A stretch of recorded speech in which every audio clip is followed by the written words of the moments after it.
Hello, everyone. I'm Nancy Molenda, Vice President of Communications for the Aluminum Extruders Council. Welcome to this latest edition in our Aluminum Extrusion Tech Series webinars. A little bit about us. AEC is an international trade association dedicated to providing information and education about aluminum extrusion and its processes. Rio Tinto is a worldwide metals and mining corporation and a global leader in aluminum.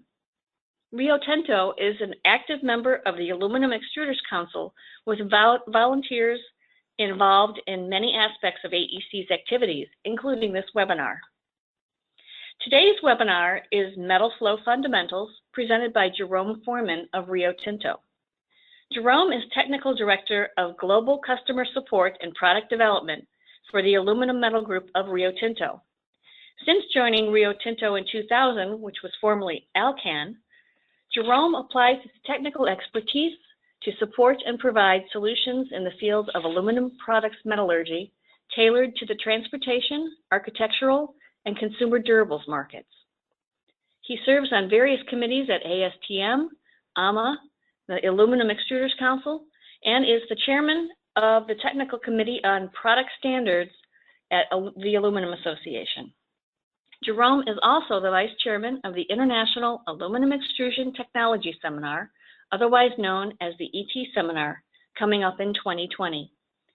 He is a frequent presenter at the industry conferences and is a contributing editor for the international magazine Light Metal Age with his Aluminum Extrusion Defects series. For those of you interested in receiving continuing education credits, this course has been registered with the American Institute of Architects for continuing professional education. Credits earned on completion of this course will be reported to AIA CES for AIA members. For anyone else who wishes to receive a certificate of completion, please contact us at mail@aec.org and we will email it to you. This webinar will cover the fundamentals of aluminum metal flow through the container and the die, allowing a comprehensive understanding of the challenges in ensuring prescribed quality and part performance. Particular attention will be paid to welds, both billet to billet and in the formation of hollow shapes, and to the challenges of wider profiles. Jerome will also review the press practices that can be the root causes of potential defects and how they are managed for various extrusion applications. By the end of this presentation, attendees will be able to explain the extrusion process as it relates to loading a billet into the press and forcing it through a small opening at extreme pressure, assess problems and challenges that may affect quality and part performance, discuss press practices and consider the management of potential defects for various extrusion applications, and analyze metal flow as it relates to extrusion and design. Before we begin, I have some reminders.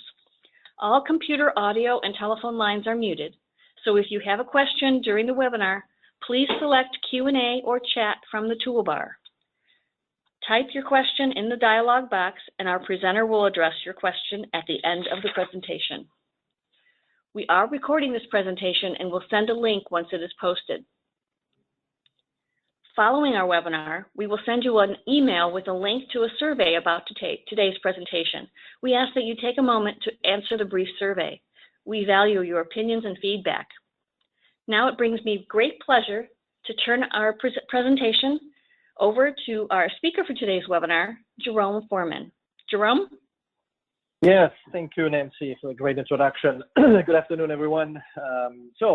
All right, so basically for the next 45 minutes or so, we're going to go through quite a few things, but first of all, the fundamental, as well as the practical aspects of metal flow, starting with the loading of the billet, the upset, the air entrapment issues that can encounter extruders. We'll look at the forces that are applied in the press, and then we'll look more specifically at some very specific aspect of the extrusion, which are the transverse weld as well as the coring. So first, I always like to start this presentation by a quick safety share. Don't worry about all the numbers that you can see here on the screen here.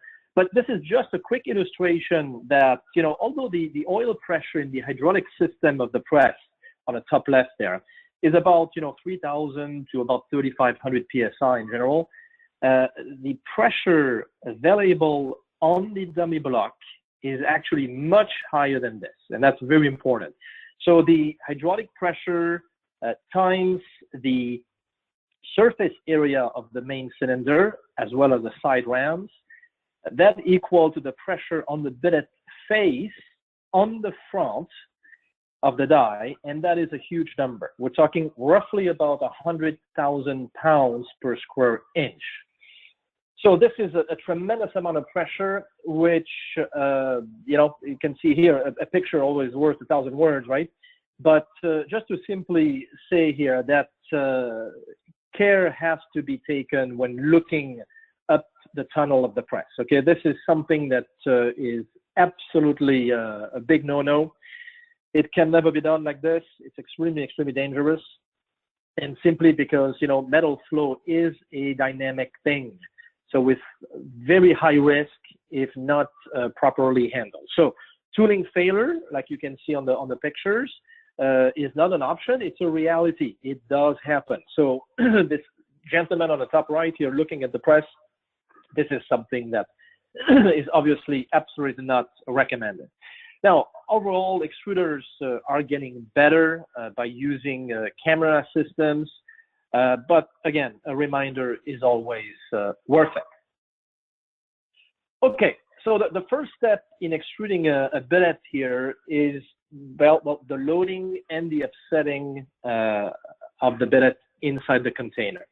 So, although the objective is to optimize what we call the contact efficiency, and the contact efficiency is really emptying the container as often as possible. It is fundamental to completely remove the air that is entrapped inside the container. And that's what we're going to see right after here. So really, once the dummy block actually starts to upset the billet, it is necessary to remove up to several liters or a couple of gallons perhaps of air that could be entrapped inside the container. And if this is not done properly, well, a very common defect called blisters would occur. So as you can see here, clearly, I would say naturally, if you look at the top picture here, the front loading press, naturally, it is better to support the billet in the center of the container before upsetting it, okay? But this can only be done by loading the billet between the die and the container, okay? So modern presses, that's what they do today. But however, most presses cannot do this. And the results is what you see on the bottom picture here is an upset of the billet with a potential buckling of the billet with an uneven air and billet skin distribution. You can see those white pockets there on the bottom pictures. That's something that is common. It has to be well understood and properly managed to avoid any kind of issue down the road. So when we look at eliminating air, the air really can come from different areas. It can come from the back end of the push, the transverse well, and all the air entrapment that are generated due to a poor upset or burp cycle on the press. So if it's not removed, you can see those pictures. Most of you know obviously what I'm talking here about, but you have some back-end blisters. You can see on the top right, those pictures, obviously aluminum surface extrusion that shows those little tiny bubbles of air on the surface. And the picture on the bottom right here, actually in the middle, you can see that little air bubble entrapped. And that is actually the interface between what we will see a little bit later in the presentation, the transverse weld. That's the interface between the new billet and the remaining metal inside the die, okay? So we'll cover this in a few seconds here. So the ideal upset, this is always quite interesting. And so as you can see on this little simulation here, what's the ideal upset really? It's really when you upset from the die end back to the dummy block. Okay, so from the die end on the left back to the dummy block. So basically there's no air entrapment. That's the perfect case scenario. As you can see here, everything is extruded very nicely, no problem. Okay, so now typically in the process, there is no burp cycle on the first billet. This is common practice, but every consecutive billet will have a burp cycle. So obviously, calculating the burp pressure versus the billet length and the actual liner diameter inside the container is very important to make sure that all the air is fully removed. So here we go. So what you see here, this little graph, you can follow it and you will understand very clearly what I'm about to say here. But sometimes when we want to study the upset, it's quite difficult, okay? And particularly upsetting a billet and then pushing it out is just pointless. If you don't do this by knowing exactly how much pressure, how much air needs to be removed, there is no real point of doing it, if I can say it very blankly like this. And that is simply because the billet undergoes so much deformation during the pushing out. There was a great paper that was published at ET in 2004 that explained this process very, very well. Now, the graph that you have here on the screen illustrates that the upset always starts near the center of the billet, okay? And even with a positive taper, again, a positive taper, that's when the front of the billet is hotter than the back of the billet. Okay, that's the good way to extrude. Okay, we want to have the front of the billet touching the die hotter than the back of the billet. We call this positive taper. Okay, so if we follow the process here step by step, once the contact has been made between the billet and the container, then the upset actually progresses toward the stem because of the resistance offered by the center of the billet. And I will cover this in the coring presentation. And once the upset is near completion at the stem, then the upset progresses toward the die. So it starts from the back and it progresses toward the front. And that's what you can see in this simulation here. Here it goes.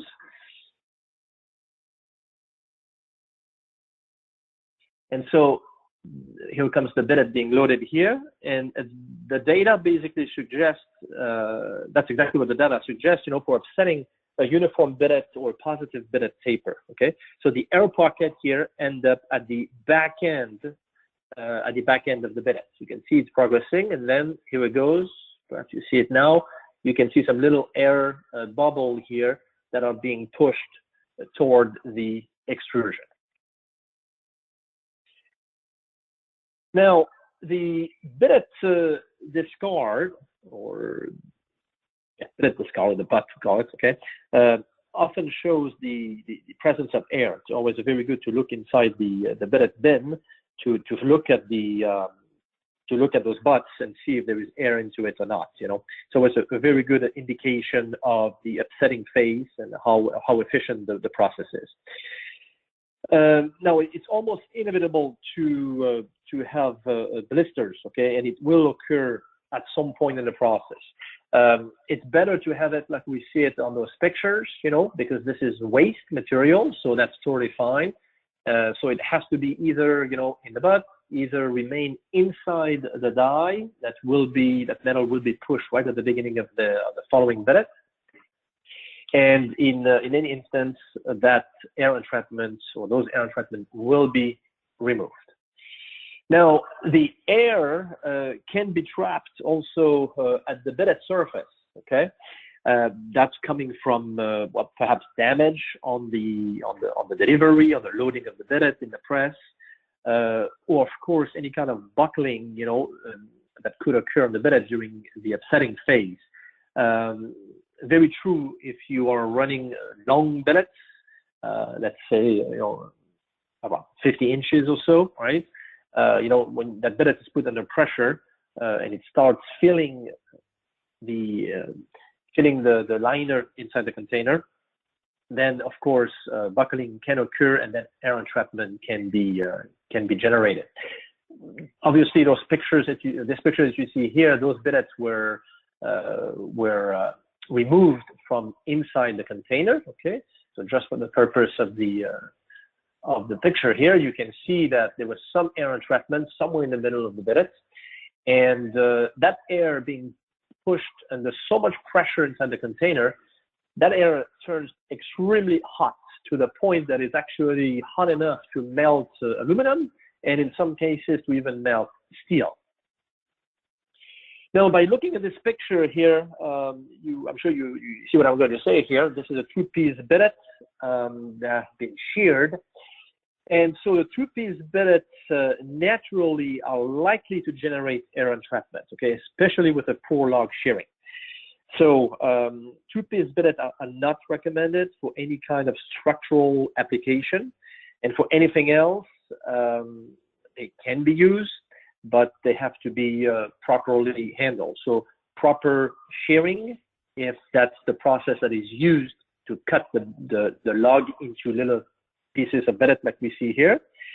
And also the cutting angularity is also to be considered here. So if a shear, I would say, cannot cut square short pieces, it cannot supply any two-piece billet, okay?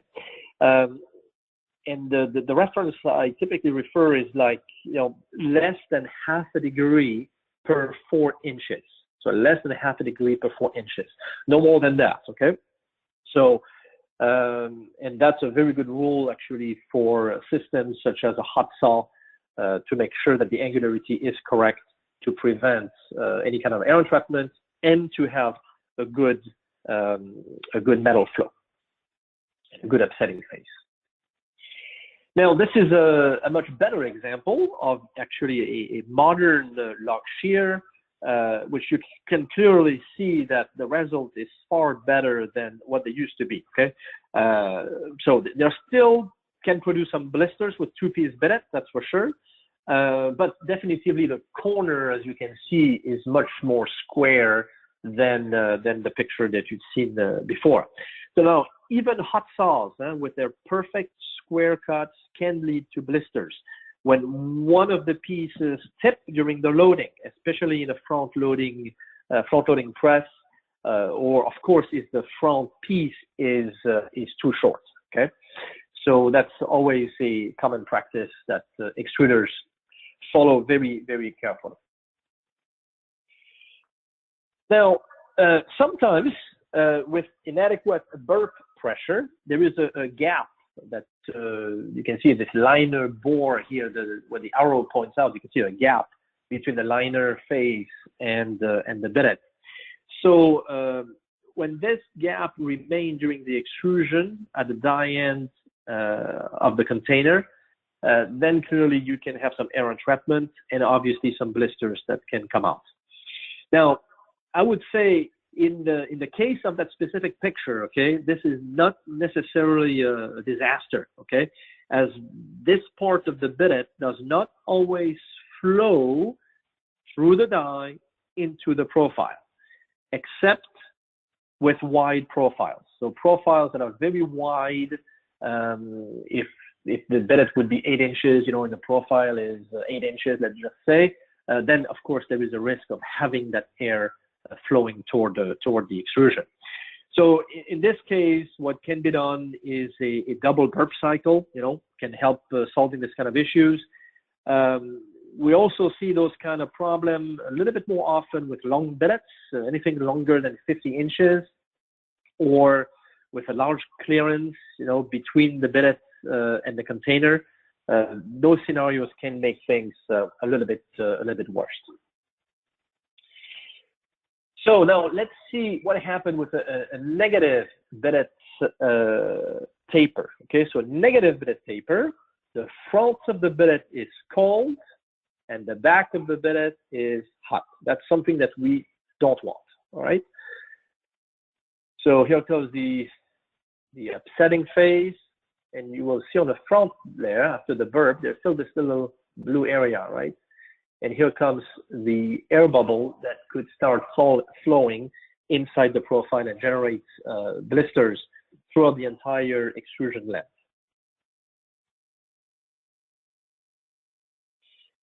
So what extruders do, they control the billet temperature, and there's different ways, but for instance, there's a possibility in some cases to actually rotate the billets coming out of the furnace to make sure that the front end against the die is hot or hotter than the back.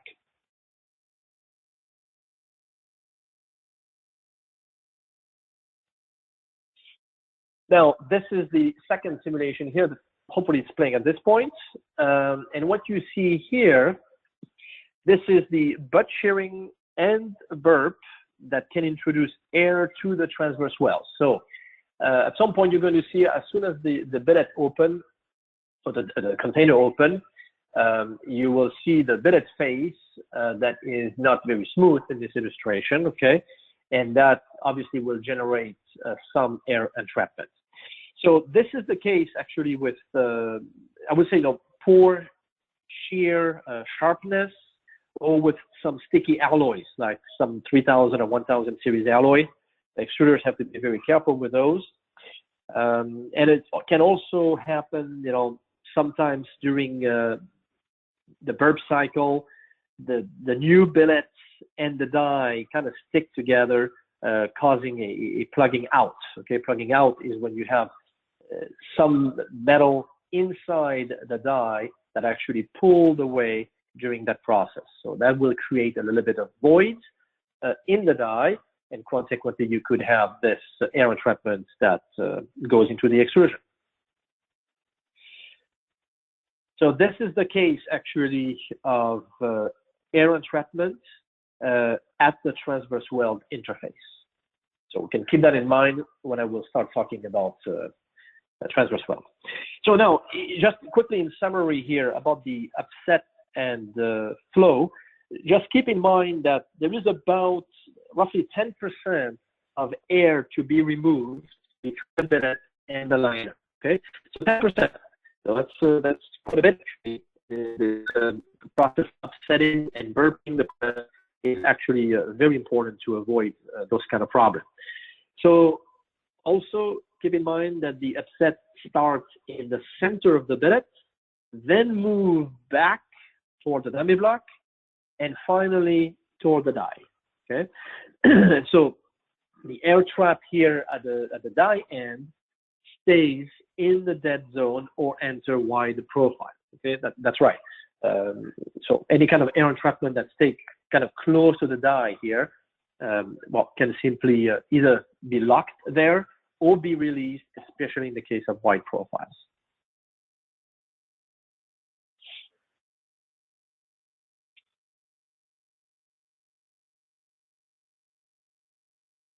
Okay. Now, quite often we're asked, about when extruders have issues with blisters. One of the first questions I guess that is asked is, well, what's the trend in terms of blisters appearance, right? Are they more on the front, the middle, the back, or something like this? So, look, typically, when the blisters are located on the front of the extrusion, it's good to look for any kind of poor butt shearing, or residual air from the end of the push, which basically roll inside the die. Okay, all this will end up being pushed first, so blisters will show up on the beginning or the front end of the extrusion. And also, as we discussed, it's also the case of a negative taper when the front of the billet is colder than the back. That's typical root causes, let's say, to have blisters on the front. Now, when they're on the back of the extrusion, again, it's good to look at the billet conditions, right? Any kind of dent on the surface. Issues related with the dummy block functionality. As you know, the dummy block, this big piece of steel, are supposed to contract, okay, or retract, and so that clearly can be a problem during the burp cycle. If the dummy block can contract on its own, the air can be removed and will end up staying on the back end, and consequently being extruded as the metal comes out of the die. And also blisters in the back here, anything related to the long billet, more than 50 inches, again, definitively can be a problem. And finally, if there is an insufficient upset that is conducted, that definitively will impact the formation of blisters. Now, if the blisters are random, let's say, they come up at some given point, always good to look if a two-piece billet was used or not, okay? So now, I'd like to talk on the second piece of the presentation here about the basic forces that occur during the extrusion and the effect on the metal flow.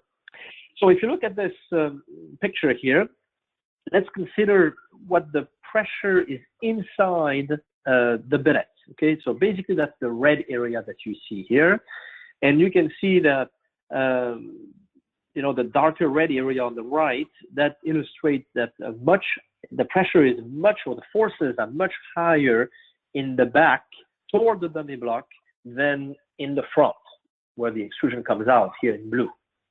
So the pressure, the forces, definitely higher toward the dummy block than on the front. Now, this is an old paper recording illustration, but it's always good anyway. And basically what it reflects here is the principle about the pressure distribution on the stem. That's the green line that you see. You can see, if you look carefully on the left side of the green area, you see it goes up and down. That's the illustration of the burp cycle, okay, or the upset and the burp.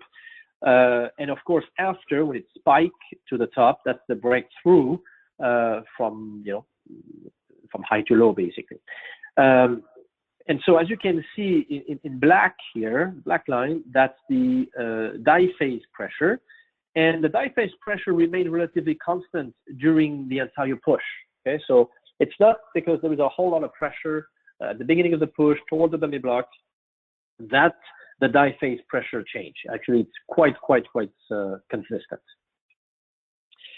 Now let's have a quick look here at the container friction aspect. The container friction on the top picture, I'm talking about the red arrows that you can see here. That's the container friction. Okay, and they create a radial pressure distribution across the die. Okay, now at the end of the push, so the picture on the bottom here, the end of the push, the container friction is small, and therefore the difference in forces between the center of the billet and the outside of the billet of the die is much more reduced at that point. So that means that the pressures, on the thongs and the center of the die is actually marginally higher at the start of the push, and that the difference in the bearing length actually is no longer required to really balance the flow. Okay, so there's always a trade-off between proper design of the die, specifically the bearing, so the part of the die that really touches the metal, that really give the shape and give the tolerances, most especially. So there was always this trade-off between having to manage clearly the profile geometry, let's say, between the beginning of the push and the end of the push. Okay, that's always a challenge. That's why there is tolerances for aluminum extrusion. Now, in the case of large profiles, so those are a little bit more problematic. Okay, and that's simply because because of the container friction, basically, and the flow, the metal flow is actually faster in the center of the container. So now this effect reduces during the push and toward the end of the billet. The flow simply balances out. But as illustrated here, you can see sometimes some effects on the shape, such as webbiness and differences in tolerances. So the metal flow is something that extruders are really pay a lot of attention to in the profile design, in the tolerances that are applied, and of course the alloy selections depending on the complexity of the profile. That's a few examples here of typical wide profiles and the effect that the container friction has on the shape. You can see a typical shop front louver, sliding door here, a very common building and construction type profile in this case. And so, again, the longer the billet, the worse is the front to back variation. The worse, the more variability takes place. And again, this is due to the reduction in the container friction that occur from the front toward the center, toward the back of the extrusion. Okay. So how do we control this? How do extruder control this effect? And by the way, this is Mother Nature. It's not something that someone is doing bad. No, it's just Mother Nature of the extrusion business and dealing with high pressures and of course temperatures. So how do we control this? Well, first, it's to really watch for profile that are basically more than 80% of the circle size. Okay, when profiles become too wide, then clearly you can introduce more variability as illustrated on this slide. Another aspect is to add actually a large baffling ring on the front of the die, about 2 inches. That helps also stabilize things. And better taper heating. Okay, so again, trying to have the front of the billet against the die hot and colder toward the dummy block definitively can help reducing this kind of variability. Now, of course, I'm not mentioning here anything about tooling or die and dummy block temperatures, but the extrusion business is all about temperature. And one of the key temperature aspects to consider is the preheating, the proper preheating of the die and the entire tooling that surround the die itself. So now I'd like to talk a minute about the transverse weld. All right, so this little illustration here actually is quite good for either transverse weld or coring. Okay, so just keep in mind, when talking about metal flow, so transverse weld, coring, all of that, that nothing is lost, nothing is created, everything is transformed. Absolutely. So whatever happened inside that container is not going to disappear. Okay, it will come out. Either in the extrusion or stay inside the container. And that's something that is well understood today and has to be properly managed. So first, if you look at this picture here, you can see a typical hollow extrusion, let's say, not a good one. The first weld that I want to highlight is what we call the longitudinal weld, okay? For any hollow extrusion being extruded with a direct press, you will have those longitudinal welds as highlighted in green here. This is just part of the DNA of a hollow profile.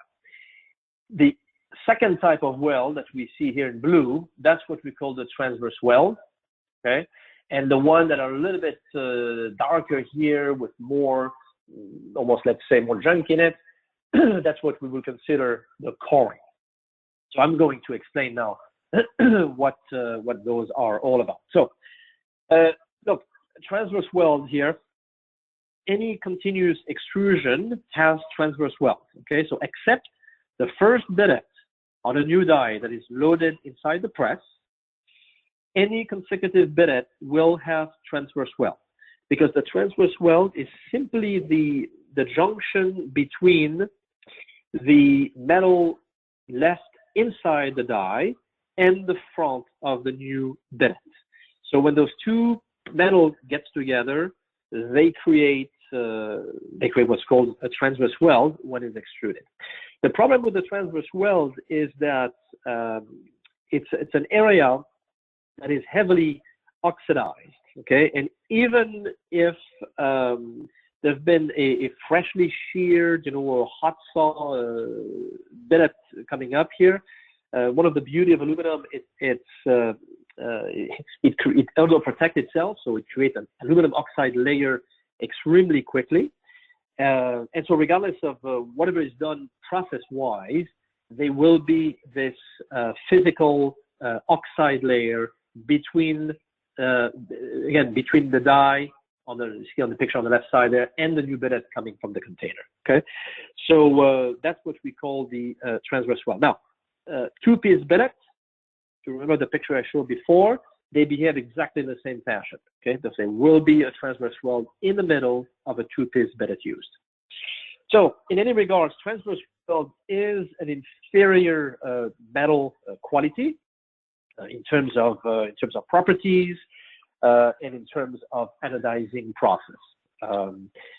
Look, if the profile is non-structural, typically a transverse weld can be used, okay? If the profile is structural, absolutely not.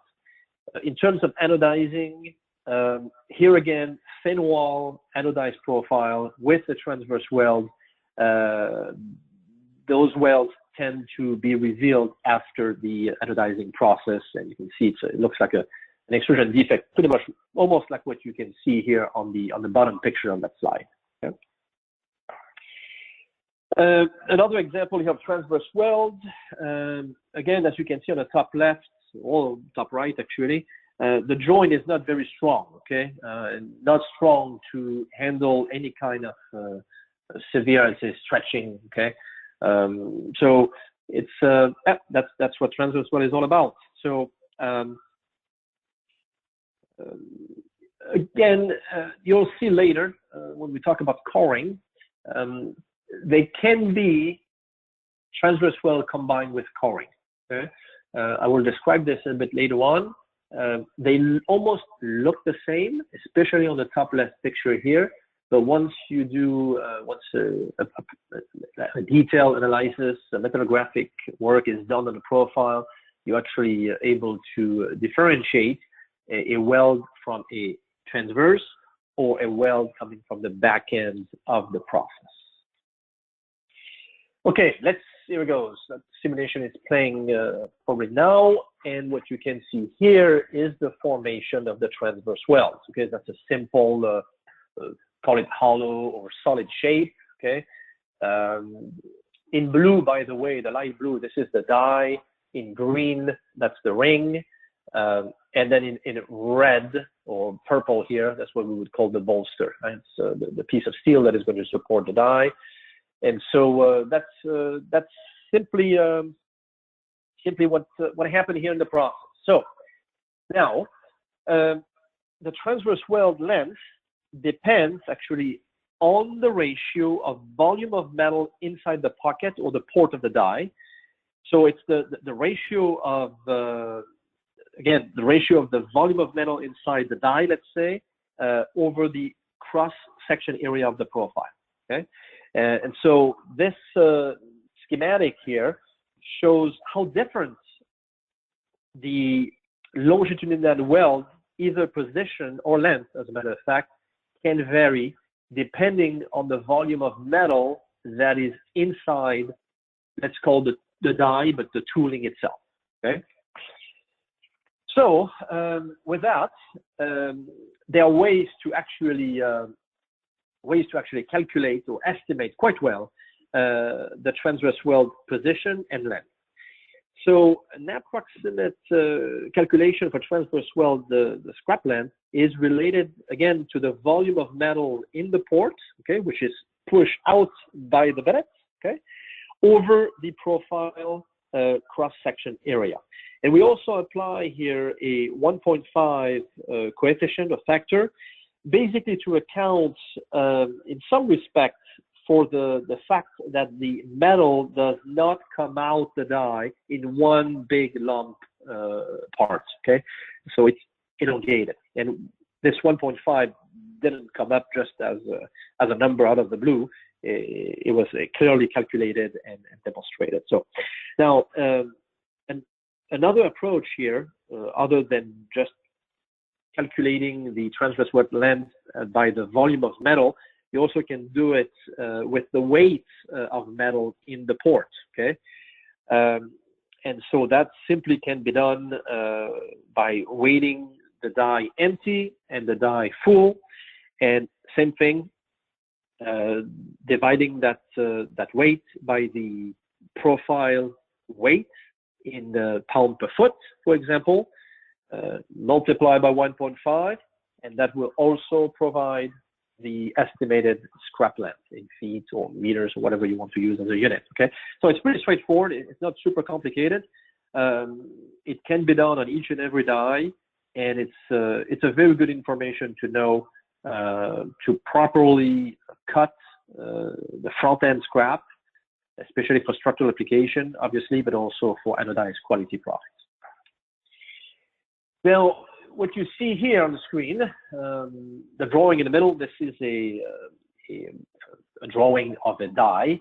The solid shape that you see in the middle is actually it's a profile, obviously, but you can see there's 4 longitudinal weld area here, each of the colors. And that profile was actually a bumper beam for a car. And so this is a summary of the ET 2008 work that was conducted to establish those formulas. And so the profile here that was tested, what you can see on the, let me go to the next slide, I think it's better, yes. This is 2 microstructures that were taken at 5 feet from the beginning of the push. And so what you can see here is quite interesting, because between the ports D and A, you can see the longitudinal welds, same thing between C and B, but on the bottom right picture, you actually can see that the transverse weld has starting to show. Now, where those yellow arrows are, okay, those kind of oval shape here, this is actually the new material. This is the new billet that is pushing away the material from the die. Okay, that's what we call the transverse weld. It looks like a cone, basically. Okay? And so you see the difference here. We cut the sample. This is the same sample, by the way, but we look between D and A. There is no transverse weld, and however, in the port between C and B, the transverse weld is already showing up here. All this to say that the transverse weld has to be calculated, really. Okay, this is 20 feet. In that exercise, that profile, and we did many different profiles in this case. But at 20 feet, that's quite a bit of metal here, actually. Finally, on all ports, the transverse weld was fully removed. That means that all the metal from the previous billet that was inside the die was finally pushed away, and the new metal was being, or the new billet was finally being extruded. So, a lot of words here. Don't worry about all of this. You can read this at your leisure. But look, transverse weld is a weak joint. Okay, not just for the regular process, but also for 2-piece billet. So keep that in mind. Again, the scrap length is approximately 1.5 times the port volume over the profile cross-section area. Okay. And with non-symmetric profile, it can be much more. Okay, so we always recommend, although by doing the kind of the quick math here, especially for structural profile, is to cut samples, to etch them properly, and to really look for the start of the transverse weld. So nothing can replace a good sampling for sure. Now, billet flow, keep going on this, and we're going to talk now about the coring. So, although the transverse weld is the beginning of the push, okay, the coring is what occurs at the back end of the push, right? As simple as that. What you see here, those two schematic here illustrate the metal flow, and there are two types, right? I mean, two types. We call type 1 flow on the top here. This is basically the metal that would tend to flow from the front, okay? So, and when we talk about coring, perhaps I should mention this right away, but what is coring? The coring is actually the billet skin that is not the best, not not the best metal, let's say, in the billet. Okay, I won't go into all the detail here, but it's very well known that the billet skin has to be removed for various reasons. So it's got to be taken care of. Now, the type 2, this is absolutely inevitable in direct hot extrusion. Okay, the billet turns itself like inside out, and eventually near the back of the push, the skin enters the center of the profile. I'll show you a simulation right after, but here, this is a study that was done quite a while ago. And the pictures illustrate is basically metal that was removed from the die, okay? So for the extruders among you, you will realize that on each of those pictures, the part that is on the right side of it, that's the profile coming out, and the big block of aluminum here in the middle, that's the metal, the billet on the left, kind of, and of course the metal that is inside the die, okay? So that's a work of 1992, as a matter of fact. And let's start with type 1 flow, you see, over that zone here in green. Those lines, this is the kind of thing that has to be controlled, okay? This is something, it's part of the billet skin that could start flowing from the front during the push, or simply be released at any given point in the profile. That's a problem. That's a kind of thing that can generate, of course, blisters, as I mentioned before, but most specifically inclusions, streaks, those kind of things that are not acceptable. And in red here, the type 2 flow, that's the coring. So as the billet or the push progresses, okay, you can see this billet skin that accumulates toward the back end and start rolling toward the center of the extrusion.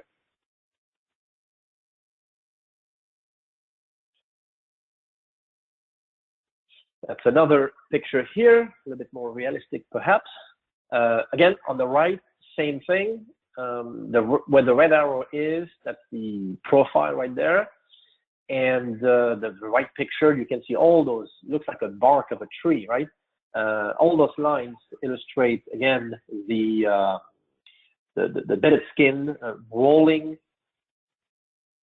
inside out toward the center of the extrusion. So when you look now at a cross section of an extrusion in the middle here, those two pictures, those are big solid profile, obviously, but you can see that right here in the center, that oval shape, this is very much unsound metal, full of nasty things.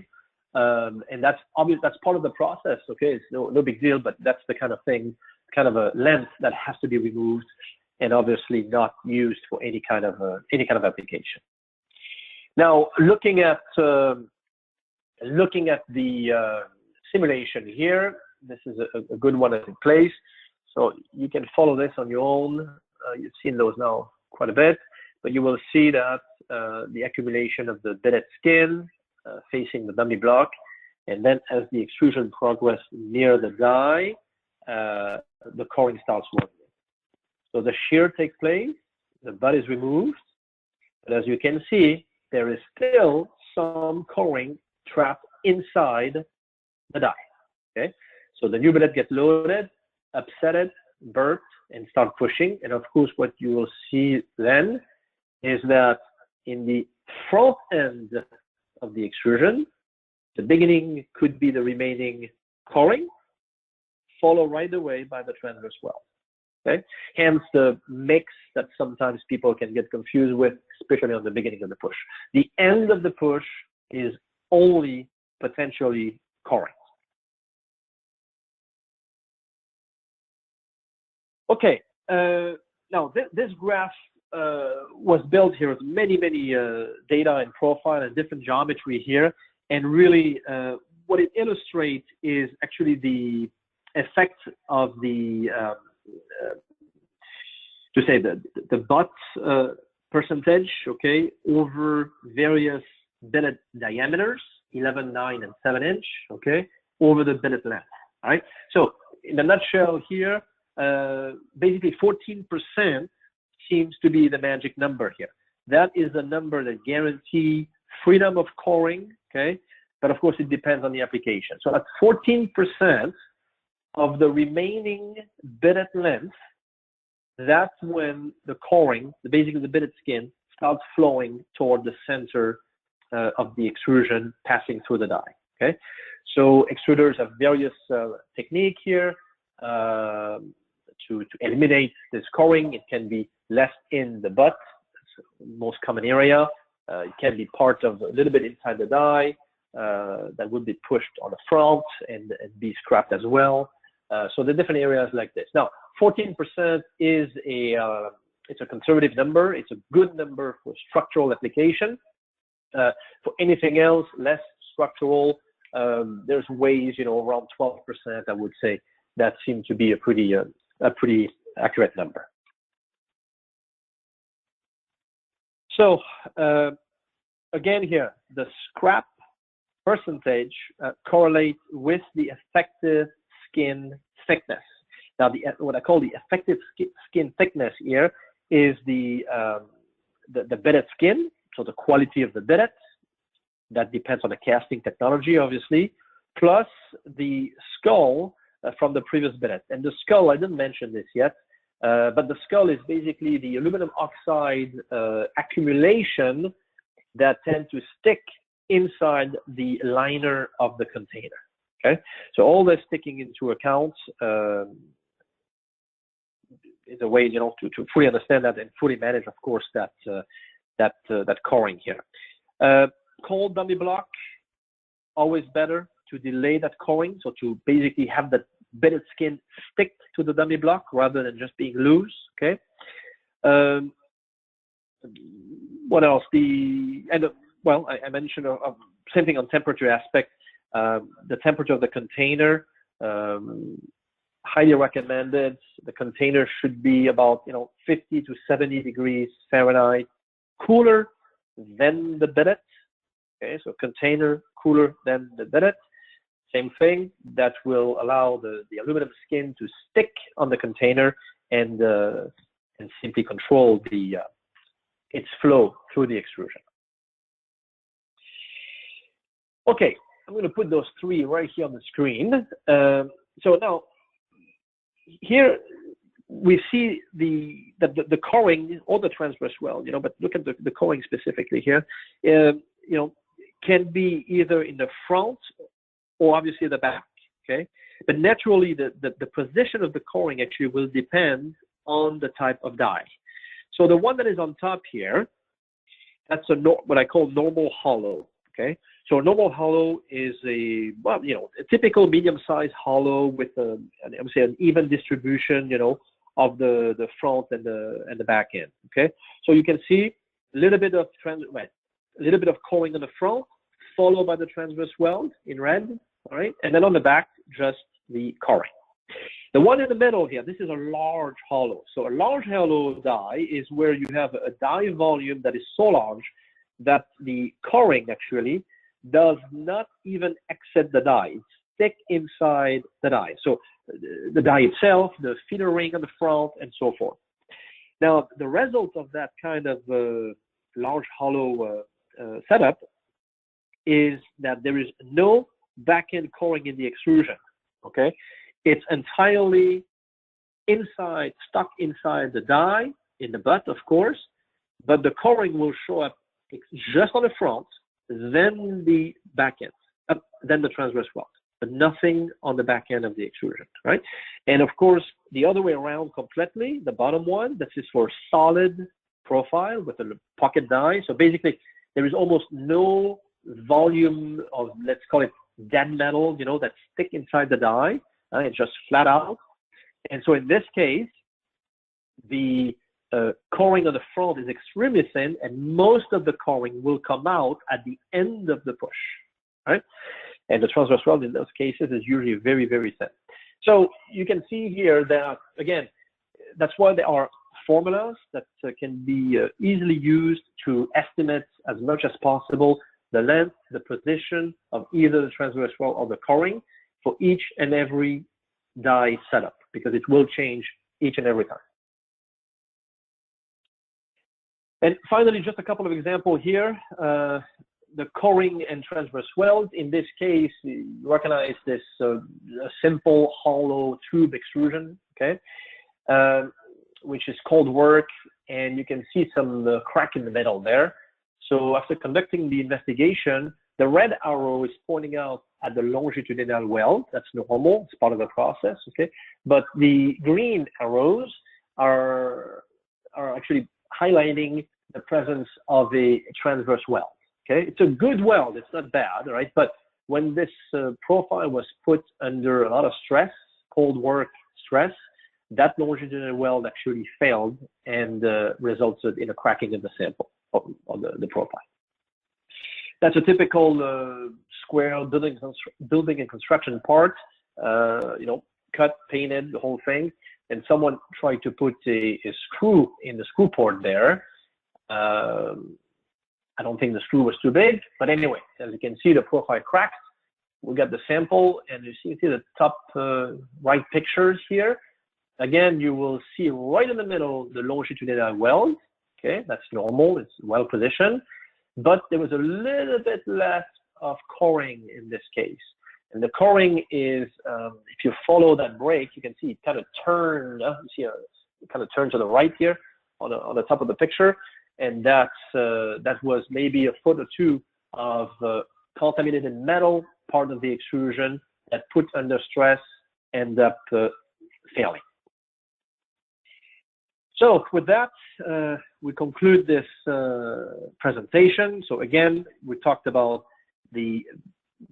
specifically to the upsetting phase of the billet and burping that follow right after the loading of the press. Very important, of course, to control air entrapment and the blisters. We look at the forces that manage the metal flow inside the container and how that billet, again, the piece of metal flow through the die, and consequently, the natural consequence that come with the extrusion process of having to manage the transverse weld as well as the coring, so front end and back end scrap of the extrusion, which are well understood by the extruder, properly cut to prevent any kind of issue down the road and provide the best metal quality possible. With this, I thank you very much for your attention, and I think Nancy has a few words. Thanks, Jerome. We do have time for like 1 or 2 questions. So as a reminder, if you have a question, select Q&A from the toolbar and type your question in the dialog box. We do have a couple of questions that I want to go through. One of the questions is, Jerome, how deep below the extrusion surface might blisters occur? Well, yes, good questions. Typically, they can. It whole depends. There is no answer to this. I would say that's the easiest answer. They can occur in anywhere in the profile. Okay. Now, for sure, if it's a thin profile, let's say we're talking a thin wall profile, a typical building and construction type thing, those blisters are going to be visual. They will show up on the surface. You will see that little bubble clearly. If it's a thicker profile, blisters can be in the middle there, and they will not be visible. Okay, and it will not be a problem. It's not a structural problem, honestly. It could become an issue, of course, if it's a fake profile that, for instance, is machined, okay? And then the machining tool at some point will end up cutting into the blisters, then obviously you get into another problem here. But yeah, so again, they're either visible or non-visible, and it really depends on the metal thickness of the profile. Okay, great. Well, it's 2 o'clock, and unfortunately, that's all the time that we have for questions. Thank you, Jerome, for a great presentation and sharing this information with us. And thanks to Rio Tinto and to all of our members for making this webinar series possible. The recording of today's webinar will be available online soon on the AEC website, and we will send you a link once it's uploaded. The evaluation survey for this webinar will be sent to you following this presentation. Please share your comments with us. Your input is very valuable and helpful in developing future webinars. Be sure to visit our website at aec.org/webinars for more upcoming webinars on aluminum extrusions. And the website also has information and resources on aluminum extrusion process, design and applications, technical information, and much more. This concludes our webinar. Thank you for being with us today.